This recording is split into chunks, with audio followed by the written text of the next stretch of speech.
RRI mempersembahkan Kita Indonesia. Kau dan aku memeluk bineka kita bersatu. Kita Indonesia. Indonesia sesungguhnya. Indonesiaisme. Dira, berapa kali harus mama bilang jangan main gelas? Iya maaf Mak. Dira, mobil papa jadi lecet ini kan? Kamu memang nakal ya? Maaf Pak Dira nggak sengaja.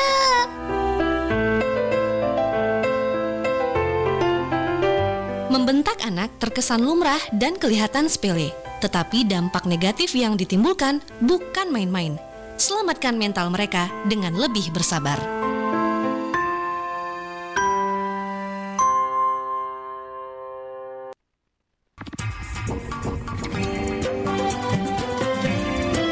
Nusantara Siang masih bersama Anda.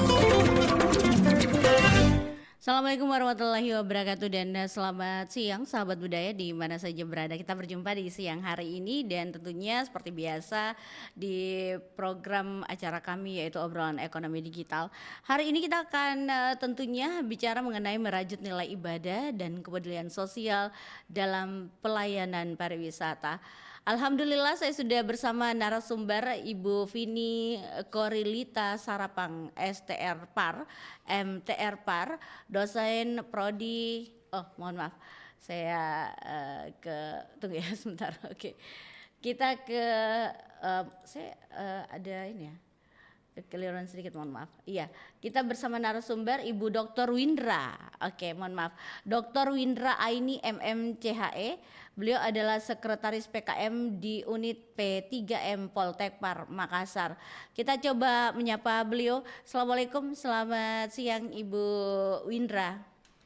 Waalaikumsalam, selamat siang Mbak Anti. Apa kabar Bu Windra? Alhamdulillah baik. Oh ya, saya tadi ada sedikit kekeliruan di pointer pertanyaan, ada tulisnya salah gitu ya. Oke, baik Ibu Windra, kita ini kali ini merajut nilai ibadah dan kepedulian sosial dalam pelayanan pariwisata. Nah, menurut Ibu Windra sendiri, mengapa nilai spiritual itu seperti keikhlasan dan kejujuran itu harus menjadi fondasi utama dalam industri pariwisata? Bagus banget nih pertanyaannya. Ya baik, jadi kalau kita bicara tentang pariwisata, nilai-nilai keikhlasan, kejujuran itu memang poin yang paling penting Mbak Anti.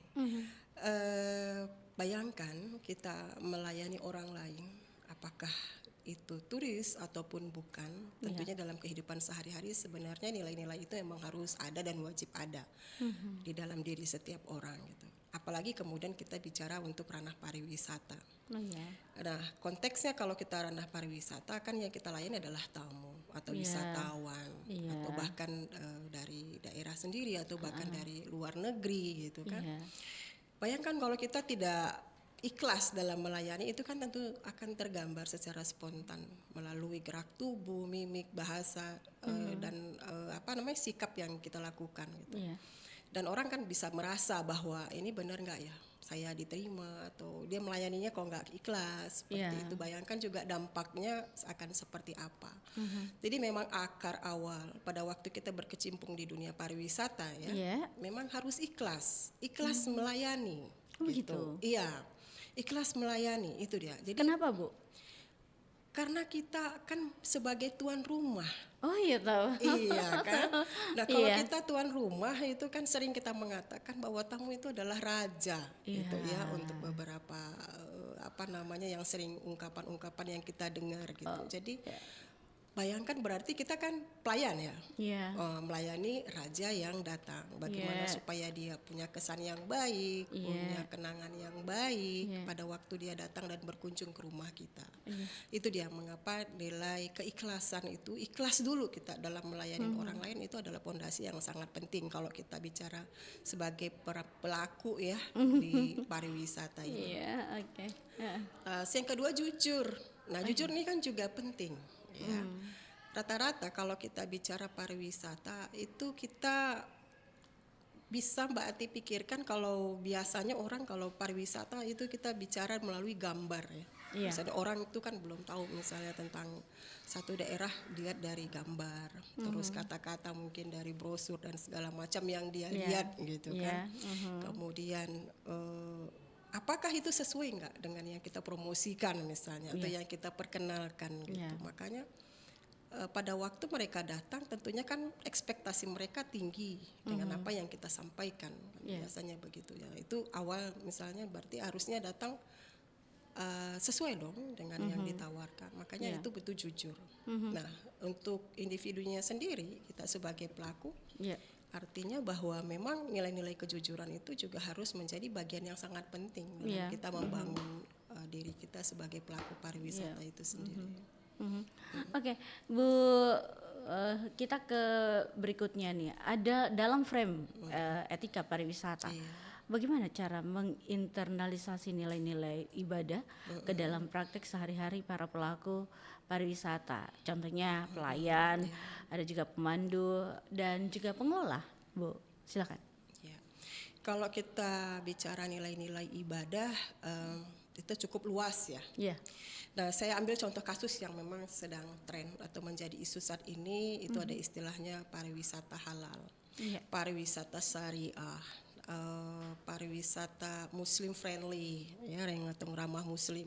Nah, itu kan bagaimana nilai-nilai ibadah kita, di mana kita misalnya Indonesia ini adalah negara dengan dominan penduduknya beragama Islam, gitu kan. Tapi ada daerah-daerah di kita atau tamu-tamu atau wisatawan yang datang kan mungkin dominan yang non Muslim misalnya, ataupun ada yang Muslim gitu. Tapi dia datang berkunjung ke daerah yang non Muslim. Gitu. Nah, isu-isu seperti ini itu sudah menjadi bagian atau pemikiran di isu pariwisata yang ada saat sekarang ini. Bagaimana tetap nilai-nilai ibadah baik dari perspektif wisatawan itu sendiri itu bisa terakomodir pada waktu mereka berkunjung di sebuah destinasi gitu. Dan kita juga sebagai pelaku artinya juga wajib menyesuaikan bagaimana kebutuhan ya, tamu atau wisatawan ini yang berkaitan dengan ibadahnya dia gitu. Apakah dalam konteks agama bagaimana dia bisa menjalankan ritual agamanya dengan baik gitu, menemukan tempat yang bagus, baik, bersih gitu ya untuk misalnya sholat dan segala macam. Nah, itu kan juga memang wajib kita ini kan. Makanya kemudian dalam isu-isu pariwisata sekarang ini itu kita bisa melihat dan mengakomodirnya dalam tren pariwisata syariah, pariwisata ramah muslim dan atau pariwisata yang memang mengakomodir kebutuhan-kebutuhan terkait ibadah tersebut. Oke. Baik, Bu Windra, sebagai dosen Poltekpar, bagaimana Ibu melihat relevansi pribadi yang berjiwa sosial dan empatik dalam menciptakan hospitality with heart? Ini kayaknya berkaitan dengan pertanyaan yang pertama, ikhlas. Iya. Yang pertama itu kita harus ikhlas menjadi pelayan. Ya, pelayan tapi dalam konteks pelayan yang profesional ya. Jadi kalau kita kerja di bidang perhotelan, pariwisata itu kan kita melayani memang. Nah, jadi kalau kepribadian itu kemudian kita sudah ikhlas gitu ya, maka itu akan tumbuh dengan sendirinya hal-hal yang Pak Ati sebutkan tadi gitu dengan secara nyata. Intinya pertama memang harus ikhlas gitu. Dan kita tahu bahwa kalau kita sudah ikhlas secara alami itu akan muncul sendiri rezeki. Jadi nyambungnya kita akan melayani dengan hati gitu kan, bahwa kita bagaimana caranya memanusiakan manusia ya dengan cara-caranya kita sesuai dengan kearifan lokal kita dengan juga ya. Dengan kearifan lokalnya kita juga gitu, dengan tanpa meninggalkan nilai-nilai budayanya kita, nilai-nilai agamanya kita gitu. Jadi intinya memang harus ikhlas dan sadar. Jadi kesadaran kita bahwa peran kita pada saat ini memang kalau melayani ya sudah kita ikhlas jalanin itu gitu, maka akan timbul pelayanan by heart tadi yang seperti Mbak Anti katakan. Oke. Dalam konteks pelayanan Ibu Windra, di mana letak integritas dan kejujuran dapat terlihat secara nyata? Misalnya bagaimana pemandu wisata itu dapat menerapkan nilai ini dalam bercerita tentang destinasi wisata? Kalau dia peran pemandu wisata artinya dia harus bercerita apa adanya. Tapi apa adanya bukan berarti vulgar dan telanjang juga ya, misalnya terlalu apa adanya gitu. Ya kalau itu kan kepada komunikasi. Jadi harus pandai berdiplomasi. Ya. Bagaimana kemudian dia mampu menyampaikan informasinya secara positif, tetapi tidak menjudge atau menghakimi, atau kemudian dia menggiring opini-opini pendengarnya kepada arah-arah tertentu gitu. Karena bagaimanapun pemandu wisata itu adalah duta pariwisata yang terdepan gitu kan. Jadi melalui storytelling yang dia sampaikan, informasi yang dia sampaikan, dia harus membangun sikap netralitas. Bagaimana ini baik untuk negaranya gitu, atau daerah yang dia wakili gitu, informasi tersebut, namun juga bermanfaat tanpa ada unsur untuk menipu atau membohongi atau menutup-nutupi yang tidak baik kepada wisatawan. Ini sebenarnya suatu skill atau keahlian yang memang wajib dikuasai oleh seorang pemandu wisata untuk mampu bersikap seperti itu. Nah itu harus ya Bu ya. Iya. Wajib itu. Wajib. Nah Bu Windra, pariwisata berbasis masyarakat atau community based tourism ini semakin populer tentunya sekarang. Nah bagaimana nilai kepedulian sosial itu dapat memastikan bahwa pariwisata benar-benar memberdayakan masyarakat lokal, bukan hanya menguntungkan investor? Oke. Nah ini juga isu yang masih sampai dengan sekarang masih terus berjalan. Ya. Kalau kita bicara sejarah awal pariwisata itu kan dulunya banyak resort-resort tempat wisata yang lahir yang banyak diuntungkan adalah para investor. Kemudian muncullah ya ada program-program desa wisata. Nah, program desa wisata inilah salah satu cara bagaimana community based tourism itu bisa juga menguntungkan masyarakat yang dia tinggal di destinasi wisata tersebut gitu. Jadi bagaimana membangun destinasi wisata yang berbasis kepada potensi-potensi yang ada di desa. Dan itu melibatkan seluruh komponen yang ada di desa. Nah, jadi itu kalau secara manajerial desa wisata itu cukup lengkap. Jadi ada Pokdarwis gitu. Bagaimana memanfaatkan ibu-ibu yang makanan lokalnya mereka yang masak gitu kan. Terus pengelolaan daya tarik wisatanya juga mereka yang mengelola. Kemudian UMKM-nya apakah souvenir dan segala macamnya mereka juga yang buat gitu. Mereka sendiri yang menjual gitu. Itu sampai dengan sekarang masih dengan jalan. Makanya itu kan ada program dari Kementerian Pariwisata tentang anugerah desa wisata setiap tahunnya sampai dengan tahun ini masih berjalan. Kemudian itu targetnya pada waktu masa kementerian sebelumnya itu Indonesia bakal memiliki kurang lebih 15.000 desa wisata dan sampai sekarang program-program tersebut masih tetap terus berjalan. Sampai saat ini Bu ya. Sampai saat ini. Oke, alhamdulillah. Dan tempat wisata mana biasa mereka ada Pokdarwis itu, Bu? Adakah syarat-syarat tertentu begitu, Bu Windra? Kalau untuk pemilihan sebuah desa masuk dalam kriteria sebuah desa wisata itu ada berbagai macam indikatornya. Dan lahirnya desa wisata ini menjadi sebuah desa wisata itu juga ada indikatornya. Jadi kalau kita bicara konsep tuh desa wisata tuh sebenarnya ada 4 levelnya, ya kan? Ada desa wisata yang perintis, maju, berkembang dan mandiri. Nah, lahirnya desa-desa wisata ini juga berbagai macam versinya, ceritanya gitu. Tergantung daripada ada yang memang sebenarnya sebuah desa itu sudah mandiri. Jadi dia sudah mampu, kayak misalnya contoh itu ada di Jawa Timur dan namanya Desa Pujon Kidul. Nah, itu karena kepala desanya yang aktif gitu ya, menggerakkan pemudanya untuk membangun desa, kemudian desa wisata itu bisa membangun dan mengembangkan dirinya sendiri bahkan sebelum mungkin program desa wisata ini ada gitu. Jadi begitu ada dia sudah masuk kategori mandiri. Tapi ada memang desa-desa yang banyak ya yang harus didorong. Dia sebenarnya memiliki potensi untuk dikembangkan menjadi daya tarik wisata gitu ya. Tapi dia nggak sadar bahwa yang ada di desanya itu bisa dijual kepada wisatawan. Nah, ini makanya perlu pembinaan, pendampingan desa wisata untuk mereka kemudian mengembangkan kelompok-kelompok sadar wisatanya atau Pokdarwis itu gitu. Kemudian ada BUMDesnya gitu. Jadi mereka bisa kelola sendiri sehingga diharapkan ya nanti ke depannya mereka bisa menjadi desa wisata yang mandiri. Oke. Baik. Nah, Bu Windra, Kalau kembali lagi, Poltekpar sendiri atau Poltekpar Makassar mencetak lulusan yang kompeten. Selain skill teknis, apa kurikulum atau pendekatan khusus yang diterapkan Poltekpar untuk menumbuhkan jiwa sosial dan empati tinggi pada calon profesional pariwisata? Khususnya ini mahasiswanya ya. Iya, betul. Dan juga di kampusnya Bu ya. Iya, betul. Nah, ini kami sudah mulai sejak dari masa awal anak-anak masuk. Jadi itu ada program PSTP, pembinaan sikap dan profesi dasar. Nah, itu yang awal itu kita ajari anak-anak greeting, Ibu. Jadi dibiasakan selamat pagi, selamat siang, Pak, selamat malam, selamat pagi. Nah, kenapa itu yang kami ajarkan? Nggak semua orang mampu. Iya, untuk Maksudnya? menyapa. Oh iya juga. Iya kan, walaupun simpel dan sederhana. Iya, betul. Kan? Jadi keramahan itu diawali dengan menyapa. Nah itu konsepnya. Jadi anak-anak itu nanti kalau misalnya suatu saat Bu Anti punya waktu main-main ke kampus, silakan. Jadi jangan shock ya kalau ketemu mahasiswa mana aja, pagi Bu, pagi Pak, siang. Oh itu gak akan capek-capek, kita akan membalasnya gitu. Zaman Karena dulu juga begitu kayaknya gitu Bu ya.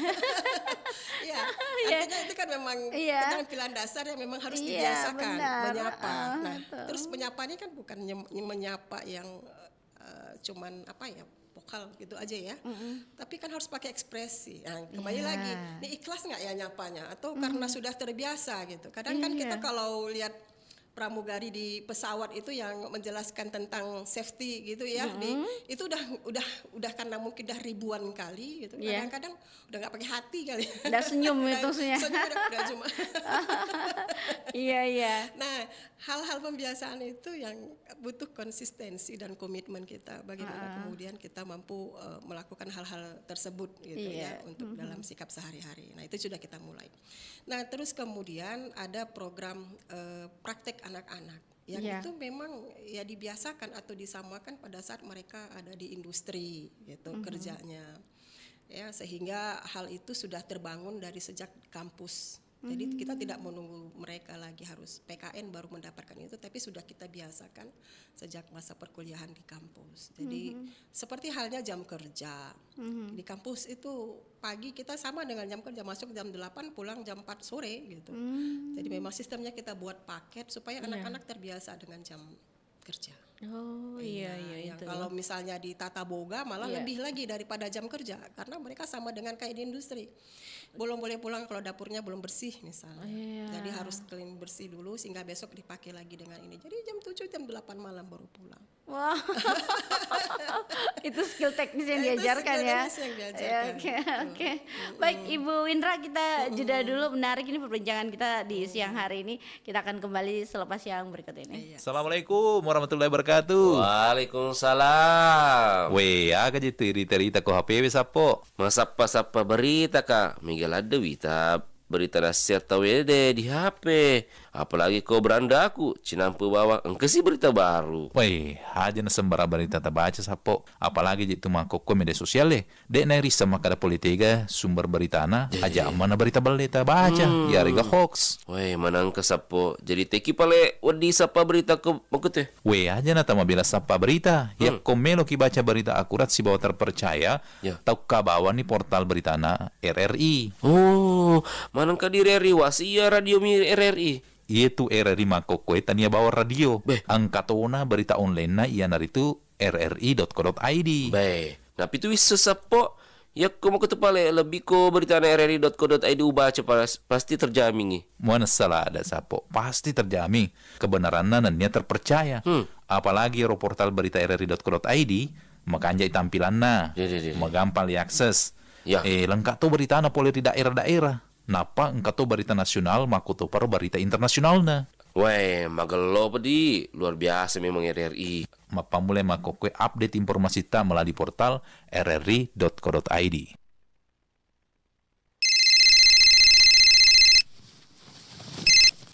Ya, halo. Dek, masih tidur? Bangun, Mbak Meh ngomong. Jam berapa toh Mbak? Jam 9 loh ini.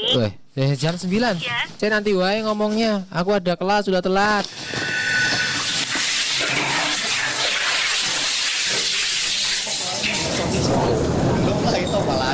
Rifki, kemana? Kelas, Wes, mending ning kantin wae, ayo. Tapi bro, Wes lah, ayo. wes lah, yuk.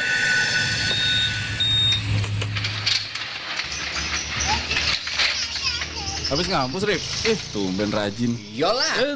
Paling-paling nongkrong neng kantin. Ngerti wae. Ya so, lanjut nongkrong yuk. Saiki. Iyalah, nyore sambil ngopi. Ya wes lah, mumpung masih muda. Mantap. Dek, bangun. Udah pagi lo ini. Mbak mau ngomong lanjutin yang kemarin. Isi ngantuk mbak, tadi tidur jam 4. Ngegame sampai pagi. Iyalah, nikmatin hidup, mumpung masih muda. Udah mumpung masih muda. Mikir lo, Dek. Meh gimana masa depanmu? Kamu lagi menikmati masa muda atau kamu sedang menghancurkan masa depan?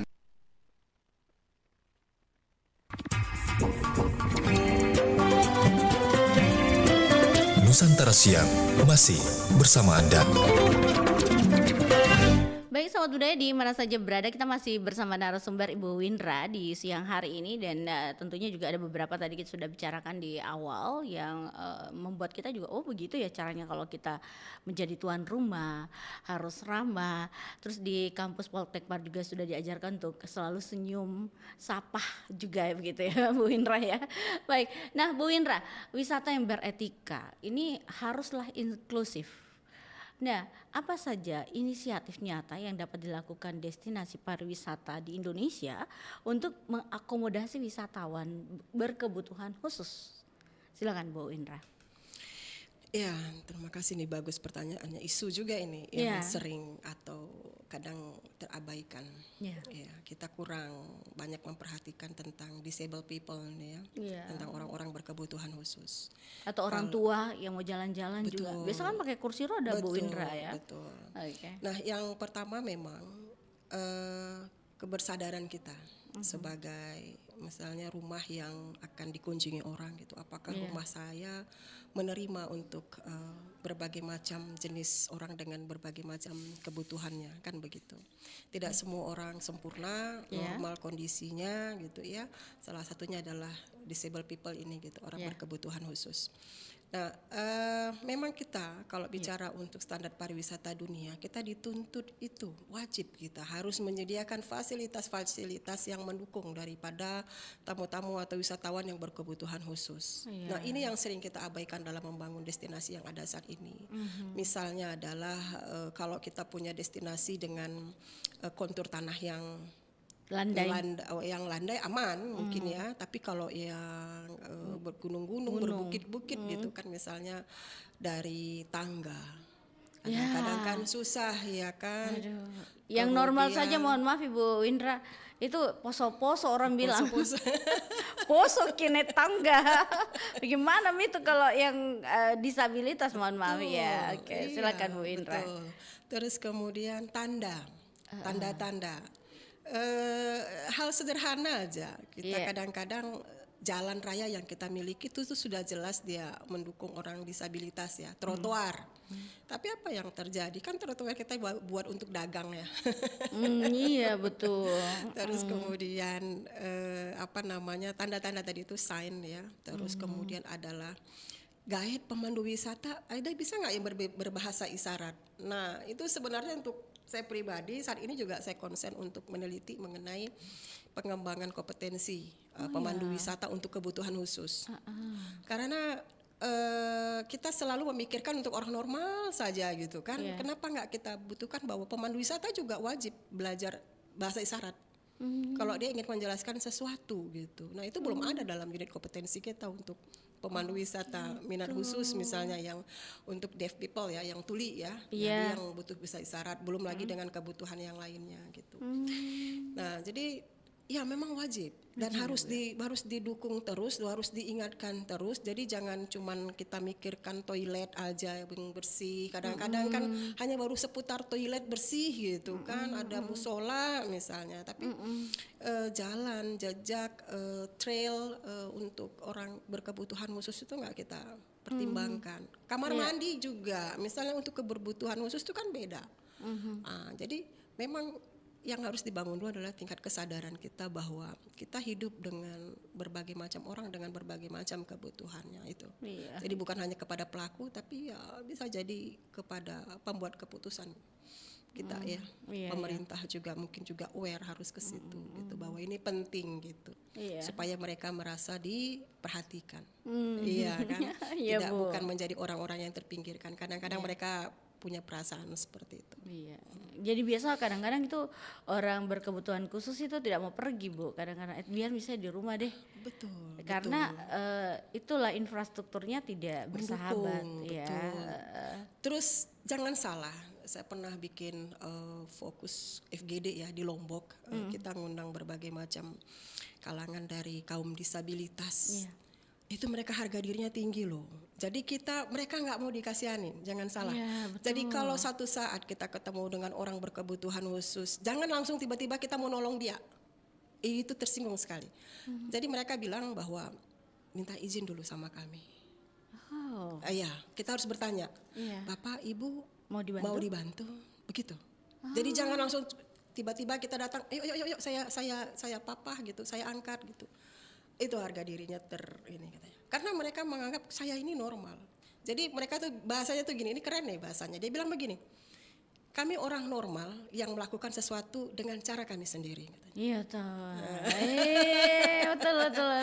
Jadi dia bilang begitu. Jadi jangan anggap kami cacat gitu. Dia bilang ya. Nah itu merasa dia direndahkan. Misalnya harga dirinya merasa dijatuhkan kalau kita langsung tiba-tiba. Jadi mereka minta kalau tanya dulu sama kami apa kami butuh bantuan atau tidak. Oh iya, oke. Pengetahuan lagi buat kita ini ya kalau ketemu sama mereka para disabilitas. Oke. Baik, Ibu Windra, bisa dijelaskan konsep wisata sosial. Bagaimana inisiatif ini dapat diintegrasikan ke dalam paket wisata reguler? Sehingga wisatawan itu sekaligus dapat berkontribusi pada masyarakat setempat. Oke. Ini sudah banyak sebenarnya dilakukan. Jadi wisata sosial melakukan kegiatan wisata sekaligus juga melakukan kegiatan sosial.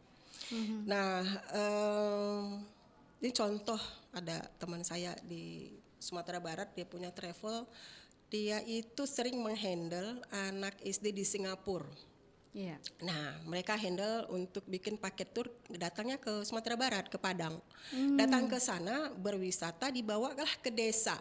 Jadi mereka tinggal di rumah-rumah penduduk gitu ya. Terus pagi-paginya ikut menikmati makanan, pergi ke sawah lihat sapi gitu. Karena mereka jarang lihat sapi, cuman gambarnya. Oh iya. Mereka sering hanya lihat gambarnya. Mereka nggak tahu katanya pohon padi itu seperti apa aslinya. Jadi baru lihat. Nah, itu mereka sangat excited. Nah, di samping itu mereka juga melakukan sumbangan ya bersama-sama itu membersihkan SD, ngecat SD yang ada di kampung itu dan itu dananya dari pihak sekolah Singapura tersebut. Jadi itu juga upaya sekolah untuk membangun rasa sosial ya di mahasiswanya, tapi melalui kegiatan paket wisata. Dan itu banyak. Ada yang bahkan rela beli paket wisata itu, tapi tujuan utamanya itu untuk membersihkan sampah di pantai. Nah, jadi mereka beli paket wisata, tapi ada di dalamnya aktivitas sosial untuk tadi bersihin sampah di pantai, membantu masyarakat dalam membangun rumahnya, gitu, gotong royong, misalnya seperti itu ada, yang hal-hal seperti itu dan banyak, Mbak. Oh Iya, jadi tidak melulu kalau kita bicara paket wisata, orangnya akan datang bersenang-senang, happy-happy gitu, enggak. Jadi sekarang ini sudah sangat cukup berkembang, tren-tren wisata yang mengarah kepada adanya manfaat pada waktu kita melakukan perjalanan dibandingkan pendapatnya hanya untuk diri sendiri. Gitu. Oh iya, alhamdulillah. Nah, menurut Ibu Windra sendiri, bagaimana pengelola destinasi wisata ini dapat mengedukasi wisatawan agar mereka juga berwisata dengan menjunjung tinggi nilai-nilai etika, menghormati budaya lokal dan berempati terhadap lingkungan, Bu Windra? Iya. Nah, ini tantangan. Di sisi lain, pengelola biasanya ingin pasti memperoleh keuntungan yang setinggi-tingginya. Tapi kadang-kadang dia harus mengorbankan idealismenya, standar budaya, iya kan?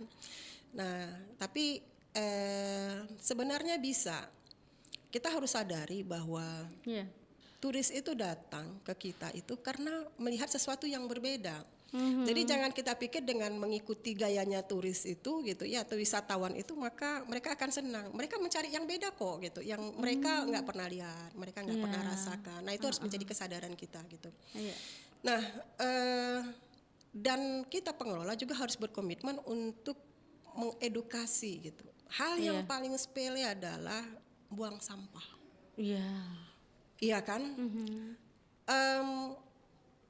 Budaya kita membuang sampah itu masih sangat minim kesadaran kita. Contohnya buang sampah, apalagi disuruh milah-milah sampah ya. Nah, contohnya kalau di destinasi kita makan lempar aja atau letakkan saja. Padahal tempat sampah itu ada kadang-kadang kalau kita di gazebo atau apa di depan tuh ada tempat sampah. Tapi nggak tahu karena mungkin tidak menjadi kebiasaan gitu kan. Kita tidak meletakkannya membuang sampah itu pada tempatnya gitu. Tetap aja kita ada kok nanti yang bersihkan. Nah, masih sebanyak seperti itu. Nah, ini ada kewajiban dari pengelola untuk kemudian mengedukasi bahwa sampah yang kamu buang itu mungkin ada nilai edukasinya, dikasih pemahaman dampaknya seperti apa kalau misalnya ini tidak kamu urus dengan baik gitu ya. Tapi kalau diurus dengan baik keuntungannya seperti apa kalau kamu ingin memilah sampah mana yang organik, mana yang non organik seperti itu.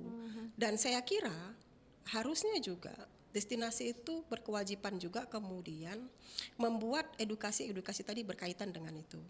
Gitu. Jadi sehingga etika tadi ya itu contoh kecil ya, etika dalam membuang sampah sehingga mari kita jaga kebersihan kita sendiri gitu. Kemudian penggunaan fasilitas umum. Toilet ini kan sering kita resah ya. Iya, aduh. Kalau kita ke luar negeri kita jarang sekali lihat cleaning service itu ada di situ karena semua orangnya sudah punya kesadaran sendiri dalam membersihkan toiletnya pada waktu dia tinggalkan gitu ya. Kalau di kita kadang-kadang masih harus jangan masukkan sandal gitu, tetap aja jadi kotor lantainya gitu ya. Tolong jangan dibuang ininya pembalutnya misalnya apa, tetap juga ada. Nah itu kan hal-hal sepele dasar yang kadang-kadang butuh pembiasaan. Nah itu dia hal-hal seperti itu. Jadi yang begitu ya Bu Indra ya. Jadi sebelum kita bicara ke konsep yang besar sebenarnya yang kecil dulu kita urus tuh sampah aja. Kesadaran diri juga. Benar. Jadi kita kan ini misalnya kaitannya dengan ibadah gitu. Ini menarik. Saya juga kadang sering merenung, saya juga sering katakan dalam setiap saya jadi narasumber, saya bilang begini. Kita selalu meyakini gitu ya. Kita selalu ucapkan sering sekali, puluhan kali kita ucapkan karena kebersihan sebahagian daripada iman. Kita bilang. Cocok. Iya kan? Kebersihan sebagian daripada iman gitu. Tapi kita nggak bisa buang sampah di tempatnya. Iya kan, kita makan di restoran tergeletak, jatuh ke lantai, kita buang bungkus kadang-kadang buras itu lemparkan saja. Bungkusnya begitu Bu ya. Kan berantakan, ada lalat dan segala macam kita ini. Jadi kalau mungkin kita pertanyakan lagi diri sendiri, berarti kalau saya tidak bersih, artinya saya tidak beriman dong kan gitu. Iya juga, cocok Bu Indra. Iya kan, simpel saja. Iya betul. Nah Bu Indra, tantangan terbesar saat ini dalam menjadikan industri pariwisata Indonesia beretika dan berintegritas seutuhnya. Sebentar dijawab, kita dengarkan dulu yang berikut ini. Assalamualaikum warahmatullahi wabarakatuh. Waalaikumsalam. Aga jitu irita ko HP sapo. Masapa berita Kak. Miguel ada berita nasihat tawede di HP. Apalagi kau beranda aku cinampu bawa engkesi berita baru. Aja na sembara berita tabaca sapo. Apalagi jitu mangkok media sosial dek na risa makada politika sumber berita na aja mana berita baleta baca yari ga hoax. Manang ke sapo. Jadi teki pale wadi sapa berita ke makute. Aja na tama bila sapa berita. Ya komelo ki baca berita akurat si bawa terpercaya. Tau kabawa ni portal berita na RRI. Manang ka di RRI wasia radio mi RRI. Itu RRI Makokwe tania bawa radio. Angkatona berita online na iya naritu rri.co.id. Tapi itu wis sesapo Ya ko mau ketepale lebih ko berita na rri.co.id baca pasti terjamin nih. Mana salah ada sapo, pasti terjamin kebenarannya dan dia terpercaya. Apalagi portal berita rri.co.id, makanya tampilannya, gampang diakses. Ya. Lengkap tuh berita na boleh di daerah-daerah. Napa engkau tuh berita nasional, maku tuh berita internasionalnya. Weh, magelo pedi, luar biasa memang RRI. Mapa mulai makokwe update informasi ta melalui portal rri.co.id.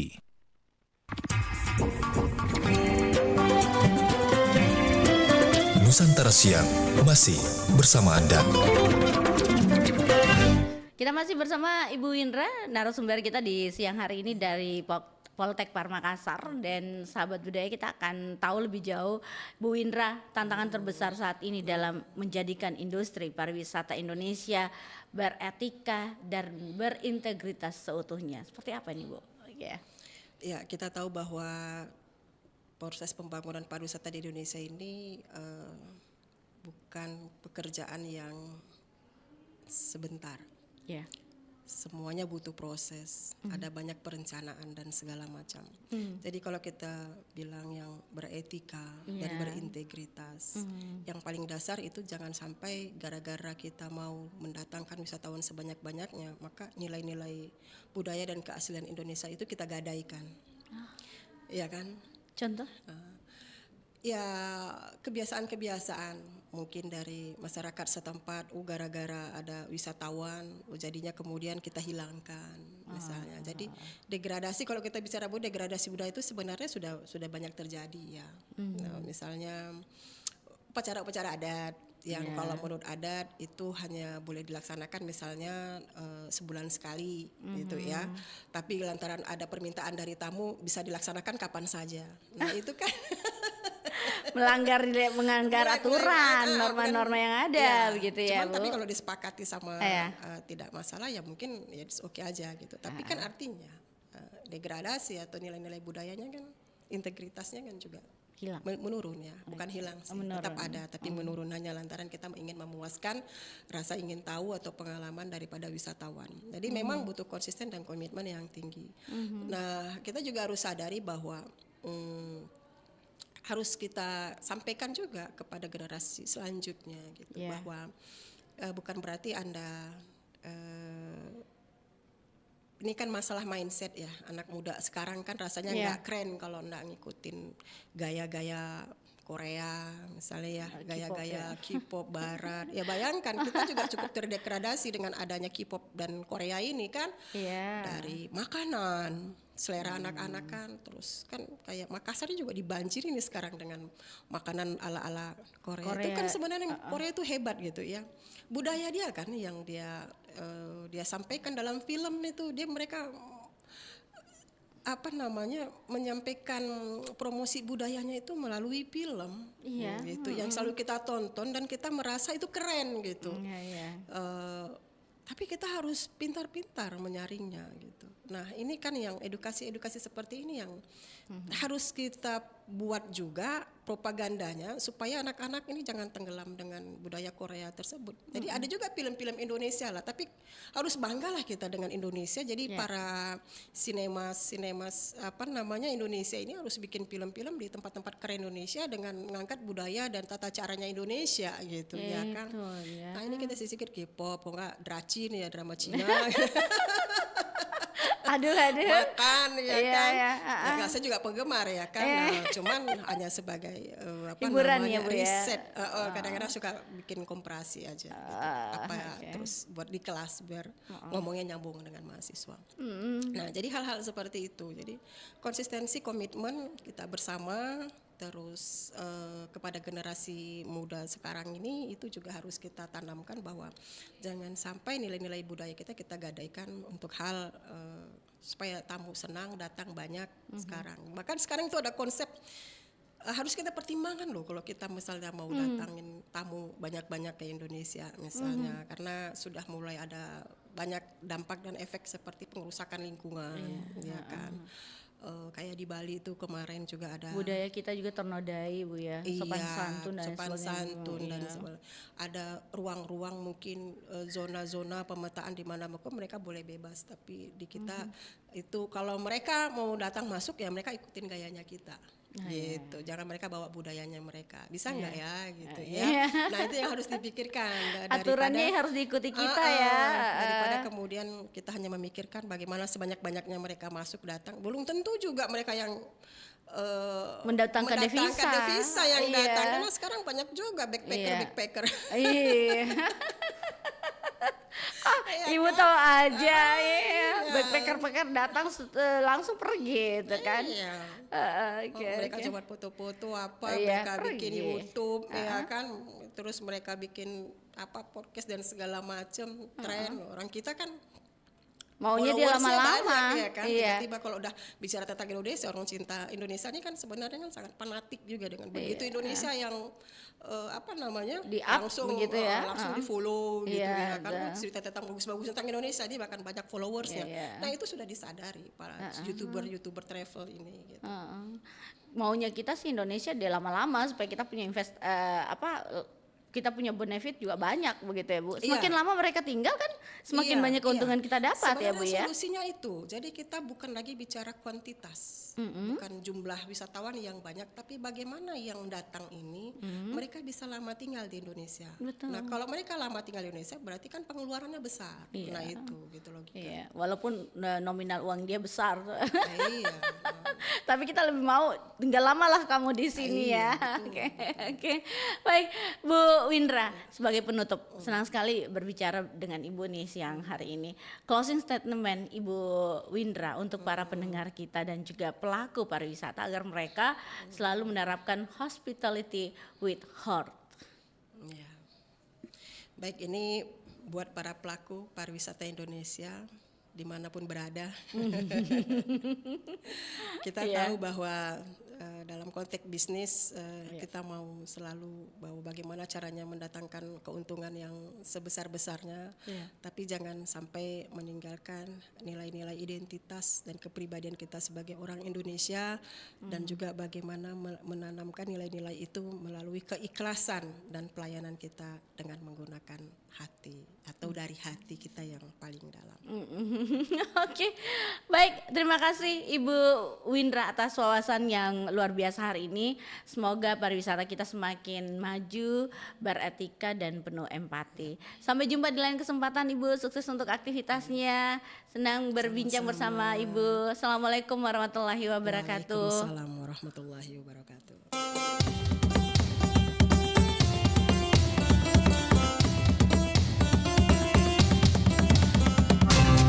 Pro 4, Suara Budaya Sulawesi Selatan.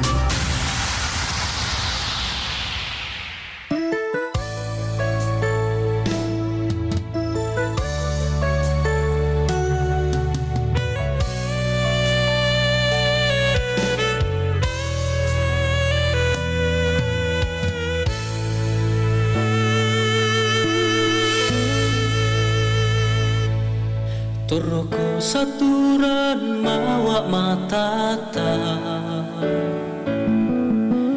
Moraina use